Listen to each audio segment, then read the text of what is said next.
Si vous êtes un entrepreneur ou si vous gérez vous-même votre site internet, vous savez ô combien il est important d'optimiser ce site pour le référencement naturel, le fameux SEO. En même temps, souvent quand on est un petit entrepreneur, en tout cas qu'on démarre son entreprise, c'est pas forcément simple d'avoir les budgets pour financer l'intervention d'un professionnel ou d'un consultant du digital ou du SEO. Malgré tout, vous savez que c'est important hein, d'investir, vous allez donc devoir passer du temps pour comprendre, vous former et ne pas faire n'importe quoi.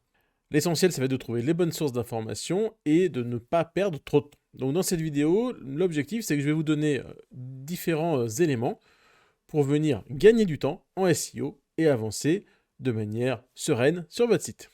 Allez, je vous propose qu'on démarre, on y va.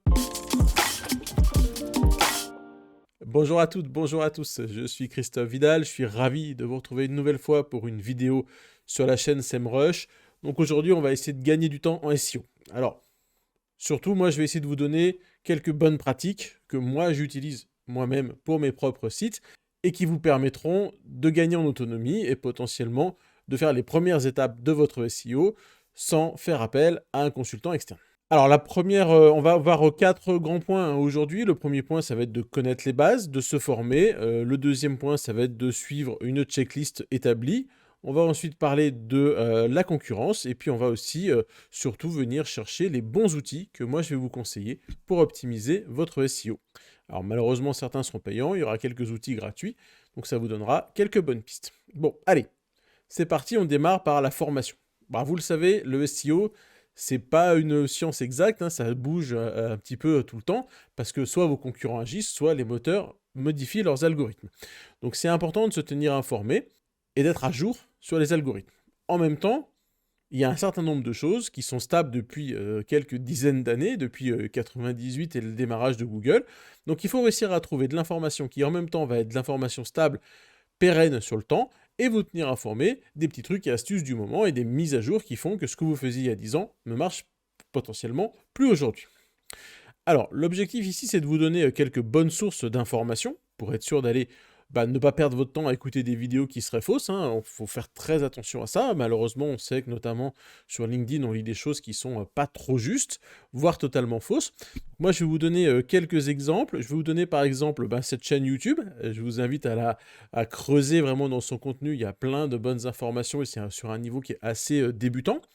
Il y a la SEMrush Academy qui vous permettra d'aller un petit peu plus loin et surtout vous former à l'utilisation du logiciel SEMrush. Et puis après, il y a différentes chaînes qui existent. Alors je pense par exemple à la chaîne Trikaya de Frédéric Bobet. Cette chaîne va toutes les semaines faire un live avec des intervenants de qualité que vous pouvez suivre. Je pense à des événements live comme le SEO Camp, l'Actu Web by SEO Camp tous les vendredis à 11 h. Et puis, je voudrais faire aussi un petit clin d'œil à mon ami Jérôme Pasquelin, qui, sur son site jérômeweb.net, fait tous les mois une revue des meilleures vidéos qu'il a trouvées en ligne et qui vous permettent de suivre la bonne actualité du web. Évidemment, pour bien démarrer, il y a les formations disponibles par exemple sur Format SEO, les formations dispensées par Olivier Andrieux, qui reste l'un des pionniers et l'un des papes du SEO. Alors, ensuite, je vais vous proposer de vous former en allant faire des événements. Alors, encore une fois, le SEO Camp organise à Paris ou en province différents événements dans lesquels vous allez avoir des conférences. Là, on est systématiquement sur des interlocuteurs qui ont été sélectionnés pour leur expertise, donc vous savez que vous aurez des conférences de qualité. Vous pouvez évidemment suivre aussi des webinaires en ligne. Je pense au SEO Square, le SEO Garden Party, le 410 Day. Voilà un exemple de webinaire dans lequel, là encore, vous aurez des conférences qui ne sont pas des conférences de publicité, mais bien des conférences. C'est presque de la formation. Et puis évidemment, donc, vous inscrire, faire des formations SEO auprès des personnes que vous aurez déjà découvertes sur ces chaînes.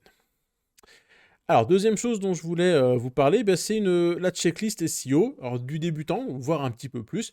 C'est ce que vous devez garder en tête quand vous vous lancez dans le SEO. Alors là, je vais vous partager mon écran où je vais aller sur une checklist qui a été proposée par SEMrush. Donc, c'est vraiment la liste des basiques du SEO que vous devez suivre sur votre site internet. Alors, je ne rentrerai pas forcément dans tous, il y en a une quarantaine sur cette page. Mais évidemment, parmi les premiers, on va retrouver ici de mettre en place les Webmaster Tools. Alors maintenant, ça s'appelle la Search Console dans Google. Évidemment, mettre en place un compte Google Analytics. Installer, si vous êtes sur un WordPress, un plugin SEO. Générer un sitemap pour votre site. Évidemment, vous assurez qu'il y a un fichier robots.txt.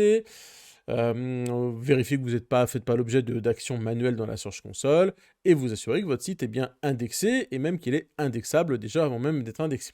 Ensuite, vous allez devoir travailler vos stratégies de mots-clés, keyword research ici, donc identifier vos concurrents, réaliser ce qu'on appelle le keyword gap, les mots-clés sur lesquels eux se positionnent et pas vous, chercher vos mots-clés transactionnels, les money keywords qui vont vous faire gagner de l'argent, réfléchir à des mots-clés plus informationnels, donc sur de la longue traîne, des mots-clés avec plusieurs mots, trouver des mots-clés sur la forme de questions, on sait qu'aujourd'hui Google est un moteur de réponse, analyser l'intention des pages. Vous retrouvez plein de vidéos sur l'intention des pages sur la chaîne SEMrush. Je vous invite à creuser un petit peu. Travailler sur des cartes mentales de stratégie de contenu et de mots-clés. Et bien évidemment, venir prioriser tout ça en fonction de votre capacité à aller chercher des mots-clés plus ou moins concurrentiels. Bon, d'un point de vue technique, allez, si je rentre un petit peu plus dans le détail, vous vous assurez que votre site il est rapide, que votre site il est mobile friendly, qu'il est évidemment sécurisé, qu'il n'y a pas d'erreur de crawl. Donc là, vous pouvez utiliser des crawlers comme SEMrush ou comme Screaming Frog par exemple, vérifier les profondeurs des pages, vérifier que vous n'avez pas de contenu dupliqué, identifier qu'il n'y a pas des liens cassés, vérifier que tout est OK en termes de... que la structure de votre site est OK. Voilà, je passe rapidement. Ensuite, vous allez évidemment, alors si, vérifier que toutes vos pages contiennent une balise canonique, ça c'est super important. Ensuite, je ne rentrerai pas dans le détail de tous ces points ici, je vous donne déjà les points, après creusez-vous un peu plus, puis sinon on fera d'autres vidéos par la suite. Vérifiez que toute la partie on-page et la partie contenu est OK, donc pas de contenu dupliqué, pas de copier-coller. Vérifiez que vous avez systématiquement une balise titre sur chaque page, c'est le plus important, mais aussi une métadescription. Vérifiez que vous n'avez pas plusieurs H1 sur une page. Vérifiez que vos titrages sont OK, vous avez un H2, H3, H4. Allez, H2 et H3, on est déjà bien content. Vérifiez que votre contenu est de qualité. Alors, faites du content pruning ici, c'est vraiment... là, on est déjà sur des choses un petit peu avancées, mais si vous avez des contenus qui se cannibalisent les uns les autres, il y a peut-être des pages qu'il faudra supprimer pour n'en garder que certaines. Vous allez organiser votre contenu en topic cluster, et vous allez pouvoir venir aussi optimiser les anciens contenus sur lesquels vous aviez déjà travaillé. Et puis enfin, d'un point de vue off-page, le fameux netlinking, comme on dit en français, vous allez analyser les profils de l'un de vos concurrents, vous allez vérifier s'il y a des liens sur lesquels eux se positionnent et pas vous. Vous allez pouvoir mettre en place la fameuse stratégie du skyscraper, dont j'ai déjà parlé dans une autre vidéo. Et vous allez comme ça venir optimiser vos backlinks, vos profils de liens. Donc gardez bien en tête cette checklist, c'est un super point pour démarrer et aussi pour creuser, pour en apprendre un petit peu plus et aller chercher dans les fameuses listes de vidéos qu'on a vues avant ce que vous pouvez faire. Alors, on va revenir ici en vue caméra. Moi, ce que je voulais pour finir cette vidéo, c'était vous donner quelques idées d'outils, évidemment, que j'utilise. Donc, vous allez en retrouver un certain nombre dans les checklists de SEMrush, vous avez un certain nombre d'outils.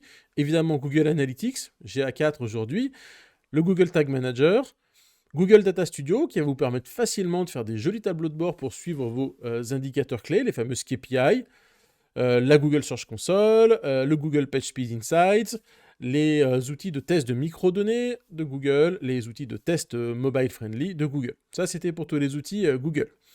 Ensuite, vous avez tous les outils SEMrush.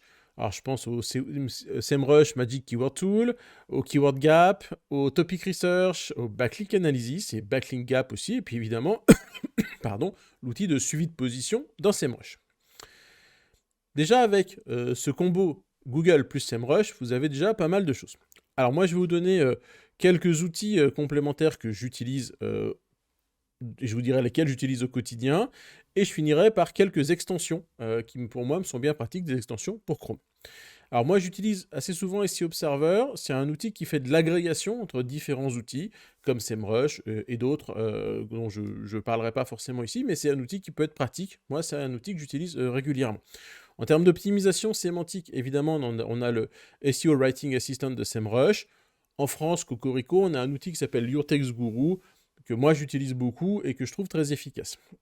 Pour optimiser vos créations de contenu et la création de vos plans de contenu, moi il y a un outil que j'aime bien qui s'appelle DoBrief. Alors évidemment, aujourd'hui, je ne peux pas ne pas vous parler de ChatGPT, les fameux outils d'intelligence artificielle, avec des extensions à l'intérieur de ChatGPT comme AIRPM, qui vous permettent déjà d'avoir des prompts tout prêts pour optimiser votre SEO. Alors, j'utilise moi aussi un outil tel que SEOlizer, qui est un outil d'analyse de log. Je vais utiliser un outil comme MindMeister, qui est un outil de cartographie pour créer des belles structures, des belles grappes de contenu et des bons cocons sémantiques. Je vais en complément du crawl de SEMrush utiliser un crawler qui s'appelle Screaming Frog. Et je peux aussi utiliser un outil comme cocon.se qui me permet d'analyser le PageRank à l'intérieur d'un site. Alors, je rajoute quelques autres outils, évidemment des bases d'images. Je pense à Pixabay, Adobe Stock et bien d'autres. Et j'ai deux autres outils qui pour moi sont des outils presque quotidiens. GTmetrix qui va vraiment aller plus loin encore que ce que fait SEMrush dans la partie analyse des performances d'un site. Il est vraiment spécialisé là-dessus. SEMrush nous donne déjà une première information très pertinente, mais on peut aller plus loin avec GTmetrix. On peut prendre aussi le Google PageSpeed Insight. Et puis un autre que j'utilise moi qui s'appelle BrowserStack, qui est un outil qui va vous permettre de simuler votre site internet sur tout un tas de devices, que ce soit des mobiles, des tablettes ou des ordinateurs. Allez, je finis cette vidéo en vous donnant quelques extensions que moi j'utilise systématiquement dans mon Google Chrome. La première extension s'appelle SEO Meta 1 clic. SEO Meta META 1 comme le nom, clic. C'est une extension, c'est magique. Vous cliquez dessus, ça vous donne tout un tas d'infos sur la page. Vous pouvez vraiment aller regarder ça dans le détail. La deuxième extension que j'utilise sur mon Chrome, c'est SEO Mignon. Mignon, ça s'écrit M-I-N-I-O-N. Là, c'est pareil, c'est une extension toute prête, toute intégrée, qui vous donne plein d'infos. Et cette extension, elle a une petite fonctionnalité sympa que je pourrais vous montrer dans une autre vidéo. C'est quand vous êtes dans une SERP, vous pouvez lui faire crawler toutes les PA, les People Also Ask, et en fonction de l'arbre des People Also Ask, ça va déjà vous générer une suggestion de page, de structure de page, de contenu informationnel autour de votre requête principale. Ça peut vous faire gagner du temps. Ensuite, j'ai une petite extension qui s'appelle Broken Link Checker, qui me permet éventuellement d'aller voir si mes concurrents ont des backlinks cassés pour essayer d'aller faire un petit peu de récupération de backlinks. J'ai un autre outil que j'utilise très souvent, c'est une extension qui s'appelle Image Size Info. Image Size Info, ça me permet en un clic de voir la taille d'une image et de me rendre compte que là, si on a des problèmes de performance sur un site, c'est parce que les images sont mal retaillées. Et puis évidemment, je pourrais conclure en mentionnant l'extension Web Developer que vous devriez tous avoir dans vos Google Chrome et qui vous permettent d'aller voir plein d'informations, de tester aussi votre site en responsive, etc. Voilà, c'était plus une vidéo d'introduction pour vous expliquer comment quels outils et quelles méthodes je vais utiliser pour gagner du temps, essayer de ne pas m'éparpiller, pas faire n'importe quoi. On sait qu'il faut vraiment focuser nos efforts quand on fait du SEO, donc aller chercher les bonnes sources d'informations, garder en tête votre bonne checklist et aller utiliser les bons outils. Et surtout, n'allez pas écouter tous les vendeurs de rêves qui vous disent des trucs aberrants. Moi, quand j'arrive sur des sites et que je fais des audits, je découvre des choses qui font peur, tellement c'est des gens qui ont raconté n'importe quoi, soit sur les réseaux, soit dans des formations X ou Y, sans aucune réelle expertise derrière.